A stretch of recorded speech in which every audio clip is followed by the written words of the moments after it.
मेरे खुद के घर के फैमिली मेम्बर में मेरे यंगर ब्रदर इन लॉ ने 5 दिन कोविड घर में निकाला। आज पूरा उनका लंग्स कोलैप्स हो चुका है।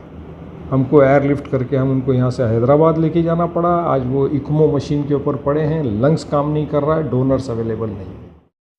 मीरा रोड में हुआ अब और भी आसान, ताज़े फल और ऑर्गेनिक सब्जियां घर बैठे मंगाए फार्मजी ऐप से। तो डाउनलोड करें फार्मजी ऐप डिस्क्रिप्शन में दी गई लिंक से। नमस्कार, आदाब। आप देख रहे हैं ऑन रिकॉर्ड मीरा भाईंदर शहर में कोरोना का कहर बढ़ता जा रहा है। मनपा प्रशासन नियोजन में जुटा हुआ है। जिस तरह से शहर में कोरोना तेजी से फैलता जा रहा है, उसके चलते कांग्रेस पार्टी द्वारा हेल्पलाइन शुरू की गई है, जहां से लोगों को मदद की जा रही है। किन लोगों को मदद की जा रही है, किस तरह की इन लोगों ने सुविधा वहां पर बना रखी है और इस हेल्पलाइन के पीछे क्या मकसद है, जानकारी देने के लिए हमारे साथ में हैं एमएलसी मुजफ्फर हुसैन। हम उनसे बात करने की कोशिश करते हैं। साहब, ये बताएं कि आपने जो हेल्पलाइन शुरू किया है वो किस मकसद से शुरू किया है और किस तरह से ये आपकी टीम काम करती पूरी? पूरे 6 शिफ्ट में 4-4 घंटा हर शिफ्ट में 10 से 12 लोग, जिसमें हर शिफ्ट में कॉरपोरेटर्स का इन्वॉल्वमेंट है, कांग्रेस के कॉरपोरेटर्स। वेबसाइट क्रिएट किया गया है meerabaindarcongress.com और मीरा भाईंदर मुंबई। इन 2 वेबसाइट्स के ऊपर जिनको ब्लड और प्लाज्मा की ज़रूरत है वो मीरा भाईंदर मुंबई के ऊपर इंफॉर्मेशन देते हैं, मतलब हमको ब्लड या प्लाज्मा चाहिए। उसी के थ्रू हम डोनर्स को भी जमा करने का प्रयास करते हैं। meerabaindarcongress.com स्पेशल वेबसाइट क्रिएट किया है, जिसमें blood plasma, medicines, oxygens, ventilators, ICU bed, Covid bed, non Covid hospitalisation की रिक्वायरमेंट, एम्बुलेंस, स्मशान या कब्रिस्तान तक के भी अगर किसी को मदद या सहकारी की ज़रूरत है तो इस तरह की रिक्वायरमेंट ज़रूरत लोग अपना इस वेबसाइट के ज़रिए, टेलीफोन कॉल्स के ज़रिए बताते जा रहे हैं। पिछले संडे से हमने स्टार्ट किया है और तकरीबन 101 फैमिलीज़ को जो उनकी ज़रूरत थी उसमें उनको मदद पहुंचाने का काम हमारे पार्टी के तरफ से पार्टी के वर्कर्स कर रहे हैं।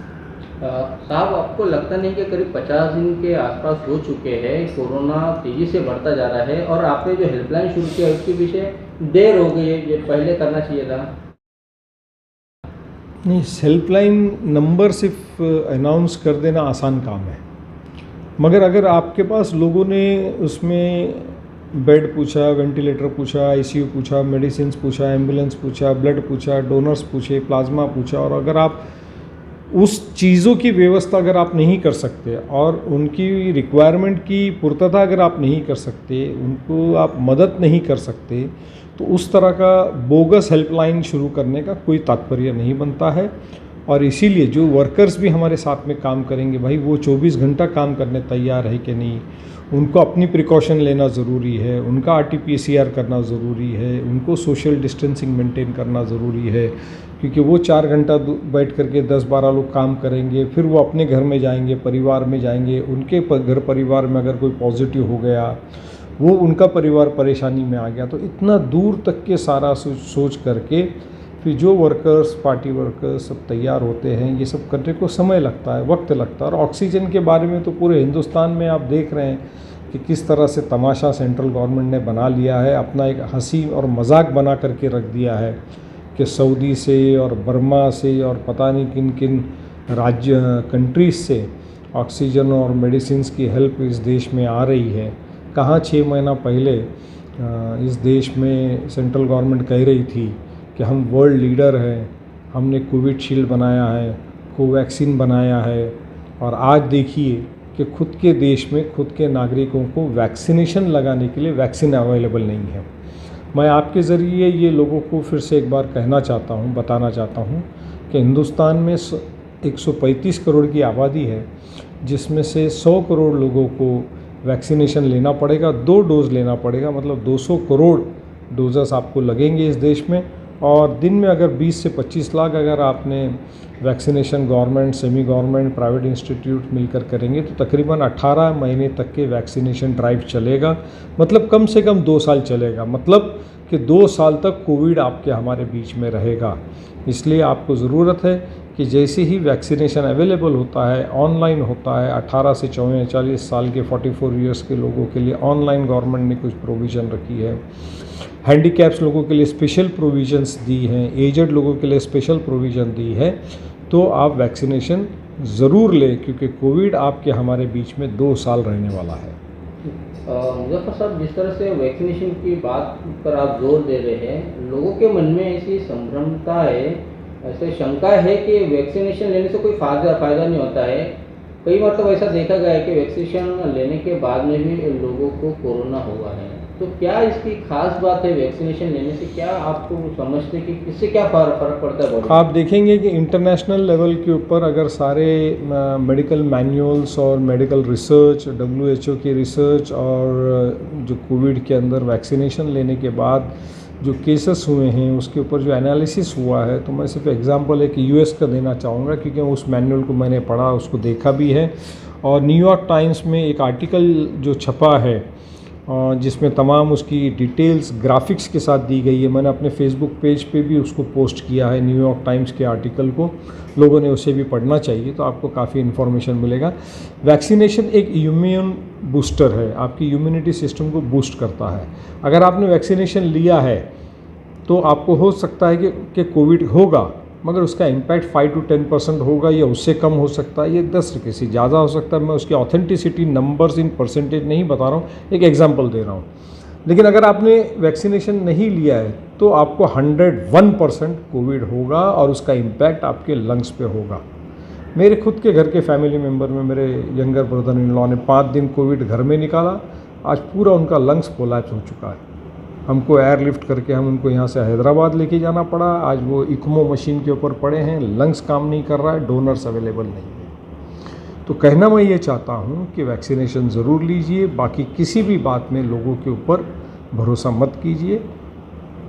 मुजफ्फर साहब, जिस तरह से मीरा भाईंदर शहर में तेज़ी से संख्या बढ़ती जा रही है और रिकवरी रेट भी यहाँ पर दिखाई दे रहा है कि काफ़ी अच्छे हैं, मनपा प्रशासन जिस तरह से काम कर रहा है, जो नियोजन किया है, आप उसे कैसा देखते हैं और क्या उसमें और भी सुधार लाने की ज़रूरत है?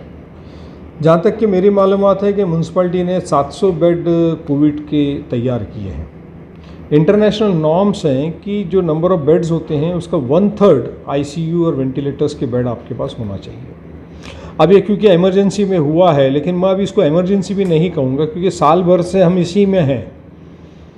नंदुरबार में आप देखिए, नंदुरबार के डिस्ट्रिक्ट कलेक्टर ने कितना फैंटास्टिक काम किया। तो जिसको दूरदृष्टिकोण होता है, विजन होता है, तो लोग उस तरह से काम करते हैं।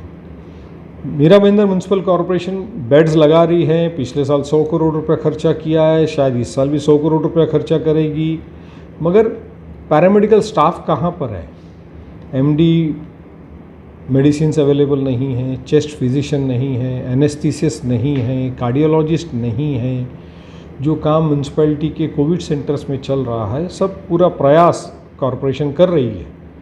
मगर आप अगर प्रयास करोगे और आपके पास इंफ्रास्ट्रक्चर, मैन पावर का इंफ्रास्ट्रक्चर अगर नहीं है, if you are not well equipped with medical team, तो so called well qualified medical team जो उसकी ज़रूरत है, तो मैं समझता हूँ कि सिर्फ कोविड सेंटर्स बना देने से पर्पस सर्व नहीं होगा। और क्या सुधार करना चाहिए, क्या लगता है आपको? सब में बड़ी सुधार यही करने की ज़रूरत है कि जो बेड्स हमारे पास है उसमें से नंबर ऑफ़ ICU और वेंटिलेटर्स के बेड बढ़ाना चाहिए।